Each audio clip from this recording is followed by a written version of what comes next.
Sejam muito bem-vindos ao Navegante Curioso, e hoje vamos embarcar em uma jornada para descobrir os 10 filmes que enterraram as suas franquias. Em uma terra onde grandes estúdios buscavam tesouros de bilheteria, alguns filmes acabaram por afundar os navios das próprias franquias. Se preparem para reviver os momentos épicos e os naufrágios cinematográficos que deixaram marcas profundas. Então apertem bem seus coletes salva-vidas, mantenham seus olhos no horizonte e se preparem para uma viagem emocionante. Abrindo a lista, Convergente chegou aos cinemas em 2016 para iniciar o desfecho da saga Divergente. Planejado para ser um final em 2 filmes, Convergente marcava a primeira parte de um final que prometia ser épico. Porém, talvez ter dividido o último livro da série em 2 filmes não tenha sido a melhor ideia que a distribuidora Summit Entertainment teve. Pegando o hype que veio de Harry Potter e as Relíquias da Morte e Jogos Vorazes à Esperança, a Summit Entertainment acreditou que fazer o mesmo com a série Divergente levaria seus lucros lá pra cima. Claramente não foi o que aconteceu. Embora o elenco principal tenha retornado para seus papéis, Shailene Woodley, Theo James, Bill Skarsgård e companhia não conseguiram salvar o filme do fiasco comercial. As críticas ao ritmo e à qualidade da narrativa e as alterações que o roteiro fez em detrimento do material original, somados à saturação do mercado de filmes distópicos, levaram ao desagrado dos fãs e a uma recepção morna da crítica, o que afetou diretamente no desempenho da bilheteria. Convergente arrecadou cerca de 179 milhões de dólares contra um orçamento de aproximadamente 130 milhões de dólares. O fracasso nas bilheterias levou ao cancelamento do quarto e último filme, deixando a franquia sem um final definitivo. Chicago is not your experiment. It is our home. And it always will be.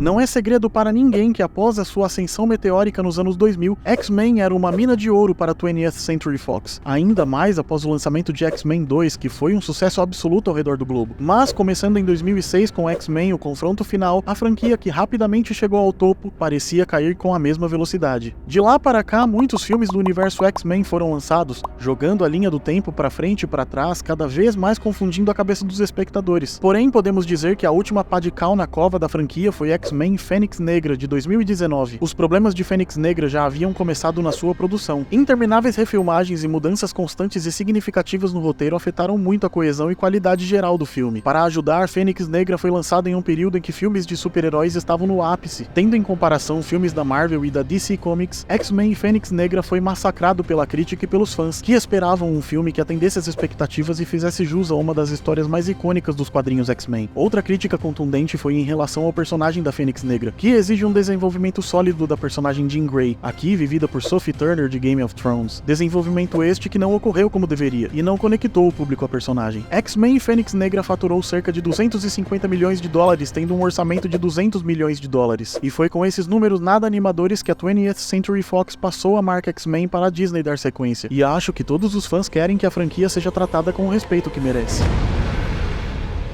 You want this power. You're gonna get it. Ainda na linha dos super-heróis, em 2015, novamente a 20th Century Fox dava uma cartada incrível e errada. Quarteto Fantástico era um reboot do filme de 2005, que já não havia sido tão bem recebido assim, mas agora era o momento.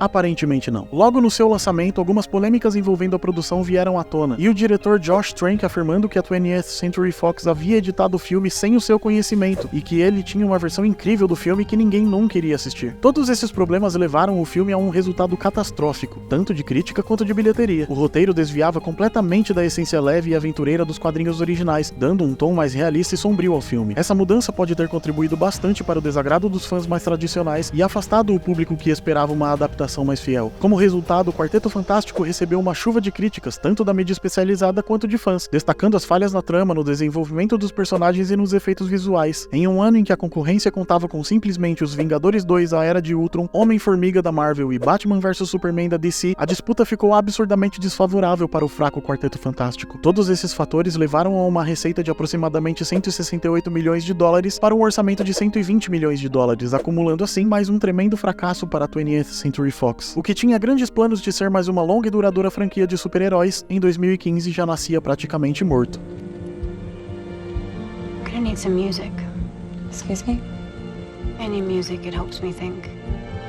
Agora vamos falar sobre um filme que realmente nunca precisou existir. Em 2005 chegava aos cinemas O Filho do Máscara, para queimar as nossas retinas e figurar em uma seleta lista dos piores filmes já feitos. Após o sucesso absurdo que o Máscara teve em 1994, a New Line Cinema achou que seria uma ideia brilhante dar uma continuação ao filme. O Máscara era um sucesso absoluto. O que poderia dar errado? Tendo aprendido sua lição com o fracasso de bilheteria de Ace Ventura 2, Um Maluco na África, Jim Carrey se recusou a participar de O Filho do Máscara. Com isso, a New Line Cinema trouxe para o papel principal Jamie Kennedy, e esse foi o primeiro erro. Embora já estivesse fazendo sucesso na franquia Pânico, Jamie Kennedy tinha um estilo de humor muito diferente de Jim Carrey, fora a missão de substituir apenas Jim Carrey. Jim Carrey era a cara do Máscara, quase como se o papel tivesse sido escrito para ele, logo, a troca não foi nada bem recebida pelo público. E é claro que o filme seria comparado ao original de 1994, impossível fugir disso. O enredo do Filho do Máscara e o desenvolvimento dos personagens foram criticados à exaustão por serem fracos e não chegarem nem perto do original. Escolhas de roteiro e direção que não conseguiram capturar o espírito do original, fora o timing para o lançamento da sequência. O Filho do Máscara, lançado em 2005, chegava 11 anos após o lançamento do Máscara. O público já havia se desconectado do personagem e a nostalgia não estava mais tão associada. Como resultado, o Filho do Máscara, que teve um orçamento aproximado de 90 milhões de dólares, arrecadou nas bilheterias cerca de 60 milhões de dólares, dando um senhor prejuízo à New Line Cinema, que quis lançar um filme que não precisava quando não deveria.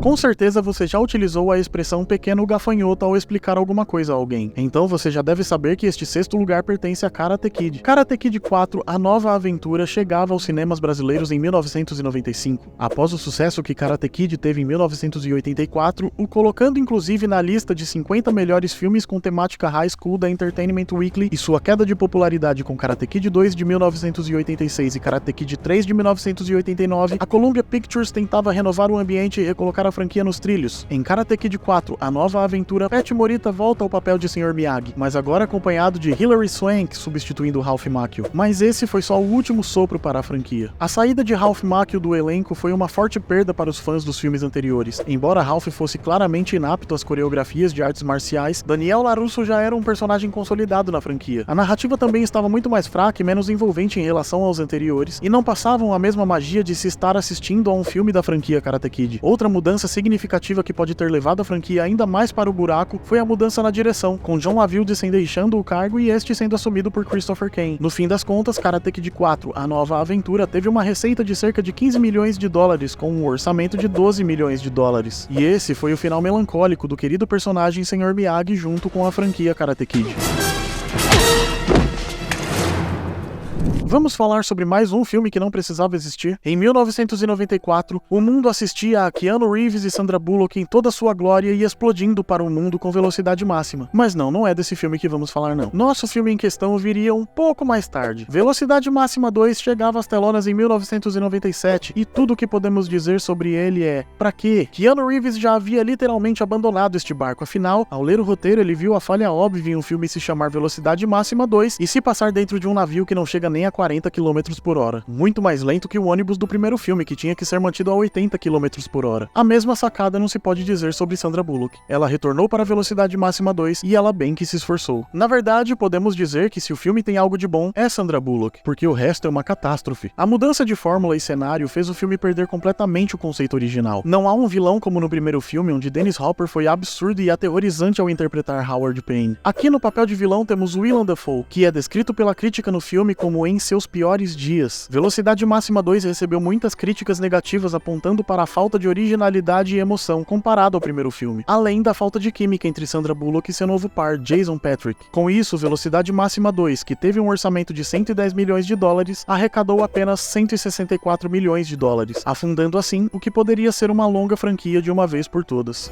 My company sold it off to almost every shipping line in the world, but when I got sick, they fired me. Em 1999, estreava nos cinemas um filme que rapidamente se tornou um fenômeno. A Múmia trazia Brendan Fraser e Rachel Weisz como um dos casais com mais química da história do cinema, e um enredo extremamente envolvente. Graças a isso, não muito tempo depois, chegava nas telonas o retorno da Múmia, repetindo o sucesso absurdo do primeiro filme, mesmo com o questionável Dwayne Johnson no papel de Escorpião Rei. Isso era o sonho. A Universal Pictures havia conseguido o que ninguém nessa lista conseguiu, fechar uma sequência com 2 ótimos filmes, mas a felicidade parou por aqui. aqui. Claro que a Universal não iria querer parar por aqui. Por que parar se você está ganhando dinheiro? Eis que em 2008 a Universal Pictures nos brindava com A Múmia, Tumba do Imperador Dragão. Mais uma vez trazendo Brendan Fraser no papel principal, mas desta vez com Maria Bello ao seu lado. Ah, Universal, por quê? Lembra que lá no começo eu disse que Brendan Fraser e Rachel Weisz formavam um dos melhores casais da história do cinema? Pois é, Maria Bello até que se esforça, mas é muito difícil repetir a química e a presença que Rachel Weisz imprimiu no papel de Evelyn Carnahan. Como resultado, Maria Bello passou bem longe do quase. A substituição de Rachel Weisz, inclusive, foi o maior ponto de crítica, tanto da mídia especializada quanto dos fãs. O filme também optou por mudar um pouco sua narrativa para algo mais orientado à ação, deixando um pouco de lado o tom leve e aventureiro dos anteriores. Isso pode ter afastado um pouco os fãs que gostavam da combinação da ação com o alívio cômico que a série tinha. O roteiro também perdeu muita força, tendo uma narrativa bem menos envolvente que os seus antecessores, tendo recebido muitas críticas referente à falta de originalidade. Resumindo a ópera, A Múmia, Tumba do Imperador Dragão arrecadou cerca de 400 milhões de dólares com um orçamento de 145 milhões de dólares. E antes de abrir o nosso top 3, tá gostando do vídeo até aqui? Então essa é a hora de deixar aquele like para nos ajudar a continuar crescendo. Estaremos sempre trazendo listas e curiosidades incríveis para você e cada like é um sinal de que estamos no caminho certo. Abrindo o nosso top 3, embora na teoria essa franquia originalmente tenha sido planejada como uma trilogia, não podemos deixar de citar o que foi Matrix Revolutions. Chegando aos cinemas em 2003, apenas 6 meses depois do lançamento do seu antecessor Matrix Reloaded, a sequência não conseguiu repetir o bom desempenho dos anteriores e deu um final melancólico à série. Voltando um pouco no tempo, em 1999 estreava Matrix, revolucionando absolutamente tudo que se conhecia sobre cinema até então, popularizando o efeito Bullet Time, que é um efeito especial de câmera lenta que permite a desaceleração ou congelamento da cena, enquanto a câmera pode percorrer 360 graus da cena, lutas muito bem coreografadas, dando muito mais importância aos coreógrafos de ação na indústria. Keanu Reeves, como um ícone do cinema de ação, Matrix mudou o jogo. Era uma tarefa dura para qualquer filme que viesse depois competir com o fenômeno que foi Matrix. A sequência Matrix Reloaded em 2003, embora tenha sido o recorde da franquia em faturamento, ficou um pouco abaixo em qualidade, mas as diretoras e roteiristas, as irmãs Wachowski, estavam no topo. E 6 meses depois, ainda em 2003, chegava a nós a conclusão da história. Matrix Revolutions, um verdadeiro banho de água fria. Matrix Revolutions tentou resolver toda a trama, questões filosóficas e pontas soltas que os outros filmes haviam deixado, mas era muita coisa para resolver em pouco tempo. O resultado foi uma massa de informação, metáforas e filosofia, tudo em meio a lutas épicas e efeitos especiais, o que só deixou tudo muito mais confuso. A mídia especializada criticou a falta de originalidade de Matrix Revolutions, dizendo ser um final decepcionante para a trilogia, onde personagens e ideias deram espaço para efeitos especiais. Tendo faturado nas bilheterias cerca de 427 milhões de dólares com um orçamento de 110 milhões de dólares, Matrix Revolutions é avaliado no Rotten Tomatoes com 34% de aprovação e apenas 47 pontos no Metacritic. Matrix revolucionou o cinema, isso é inegável, mas, segundo a crítica, sua conclusão não fez jus ao legado construído. Mas é claro que ele não ficaria de fora. O amigão da vizinhança. Homem-Aranha 3 de Sam Raimi chegou aos cinemas em 2007 para, no mínimo, arrancar boas risadas daqueles que não ficaram horrorizados com o que viam na telona. Após 2 ótimos filmes, Homem-Aranha em 2002 e Homem-Aranha 2 em 2004, Tobey Maguire retornava como Peter Parker para o que se esperava ser mais um filme de alto nível. Mas o que aconteceu não foi bem isso não. Um dos principais problemas de Homem-Aranha 3 foi a quantidade excessiva de tramas e personagens na história. Em um único filme, o roteiro incluiu Venom, Homem-Areia e Duende Negro, o que resultou em uma história totalmente fragmentada e rasa, que levou a uma sobrecarga e falta de coesão na história. O desenvolvimento dos personagens também foi um ponto forte de críticas negativas no filme, como a transformação de Venom e a própria existência do Duende Negro. A inconsistência também se fez presente na alternância entre momentos dramáticos e cômicos, que vinham sem critério nenhum, muito diferente dos filmes anteriores, além da expectativa altíssima que Homem-Aranha e Homem-Aranha 2 geraram para esse filme. E o que foi entregue foi um Peter Parker praticamente irreconhecível. Mesmo com todos os problemas estruturais, Homem-Aranha 3, que teve um orçamento aproximado de 300 milhões de dólares, arrecadou cerca de 894 milhões de dólares nas bilheterias. Mas as críticas negativas aliadas às diferenças criativas entre Sam Raimi e a Sony Pictures colocaram um triste fim a essa série de filmes do amigão da vizinhança.